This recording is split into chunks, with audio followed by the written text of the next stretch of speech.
నల్గొండ జిల్లా చిట్యాల పట్టణ కేంద్రంలోని కృష్ణవేణి టాలెంట్ స్కూల్ విద్యార్థులు గణేష్ నిమజ్జనం శోభాయాత్ర సందర్భంగా వినూత్నంగా 200 మంది విద్యార్థులతో ర్యాలీ నిర్వహించారు. నో డ్రగ్స్ నినాదంతో విద్యార్థులు శివుడు, గణపతి వివిధ రకాల వేషధారణలో పట్టణంలో భారీ ప్రదర్శన నిర్వహించి ప్రజలకు అవగాహన కల్పించారు. ఈ సందర్భంగా డైరెక్టర్ కన్నెబోయిన శ్రీధర్ మాట్లాడుతూ డ్రగ్స్ మత్తు పదార్థాలకు అలవాటు పడి ఎంతో మంది తమ జీవితాలను చిత్తు చేసుకుంటున్నారని, అందుకే వీటిపై ప్రజల్లో అవగాహన కల్పించేందుకు ఈ కార్యక్రమం చేపట్టామన్నారు. కృష్ణవేణి టాలెంట్ స్కూల్ ఆధ్వర్యంలో విద్యార్థులు అందరూ ఈ సమాజంలో ఏదైతే పట్టి పీడిస్తున్న డ్రగ్స్ మాఫియా ఏదైతున్నదో ఈ డ్రగ్స్ పేరు మీద ఎంతో మంది యువకులను విద్యార్థులను ఈ రోజు ఈ సమాజం నుంచి దూరం చేసిన డ్రగ్స్ మాఫియాను ఈ సమాజం నుంచి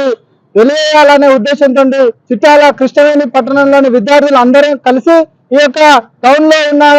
ఈ సొసైటీలో ఉన్న విద్యార్థులకు యువకులకు ఈ డ్రగ్స్ ని తరిమేద్దాం, ఈ డ్రగ్స్ కు దూరంగా ఉందాం, ఆల్కహాల్ కు దూరంగా ఉందాం, గంజాయికి దూరంగా ఉందాం, మత్తు పదార్థాలకు దూరంగా ఉందాం, సమాజాన్ని నిర్మాణం చేద్దామనే ఒక